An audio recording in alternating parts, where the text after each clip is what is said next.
Hey, PD Grizz here. Today I want to talk about a couple of Wenger knives from my collection. To start with, here I have a backpacker. The backpacker model, which has an embossed logo, so you can safely put it after 76 for that part. Has the opening layer with the patent push-to-lock flat driver / bottle opener. The version of the can opener that they used from 1976 until they went out of business in about 2008.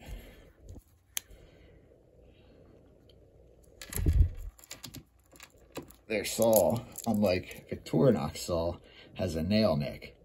It has a brushed surface similar to the Victorinox saw, but it has a higher spine and it uses a nail neck rather than just being a little bit longer to pull up on. Has a nail file, which I prefer having the nail file over the small blade. I can get by with one blade. I like having a nail file. And the large Wenger blade, which has a bit more curved area, belly as some call it, than a comparable Victorinox blade. Now, the next Wenger I've got here is the Backpacker 2. Now, the Backpacker 2, either the Backpacker 1 or 2 could have come with the hiker image on it. That was just, like an optional thing that might have varied by region or something. But the only difference between this and a Backpacker 1 is that the Backpacker 2 has a clip blade. See, Wenger was cool like that. They realized that, not everybody liked having a nail file, so they almost always made a version available with the clip blade, so you could have it either way. Other than that, everything is exactly the same. Both knives have the Wenger style, punch reamer, which is fine. I think the Victorinox is a little more useful. This is just a very basic punch. A 4-turn corkscrew, which is pretty stiff to open on this one. And the toothpick and tweezers are hidden on the inside. So I find that they're kind of a pain to get out. I just prefer the Victorinox ones. I do think these look cool though, but sometimes they can be a pain to get out, especially if they're worn out a little bit.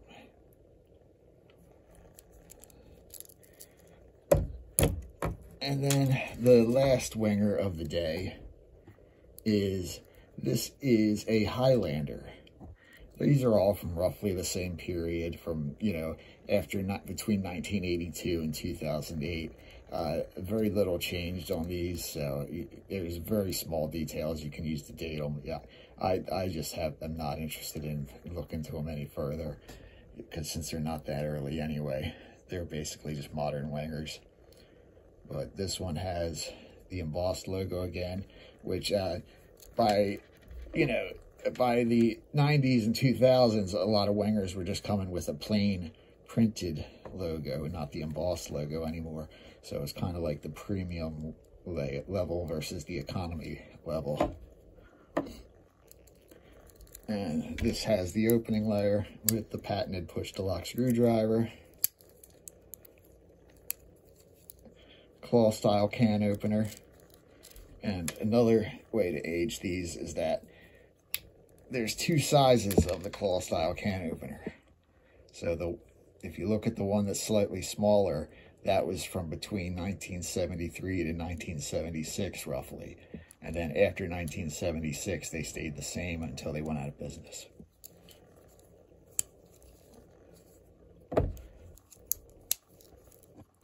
Has the large main blade.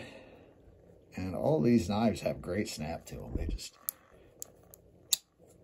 Some people think Wenger has a reputation for being soft, but I think that was something they did later, but most of the Wenger knives I have pretty good snap to them. Has the nail file. But the cool thing about this one is it's basically your Tinker Small. It's got the Phillips on the backside. It does not have a can opener. There's no flat edge with a nail, with a file or anything like that. But this was nice to have, considering that on a Victorinox, the can opener can work as a Phillips screwdriver.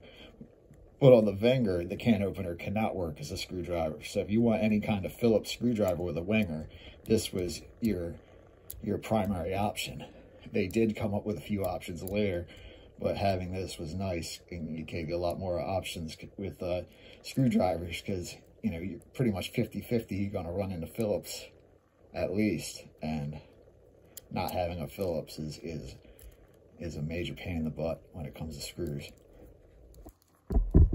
But anyway, just figured I would show these 3 knives from my collection.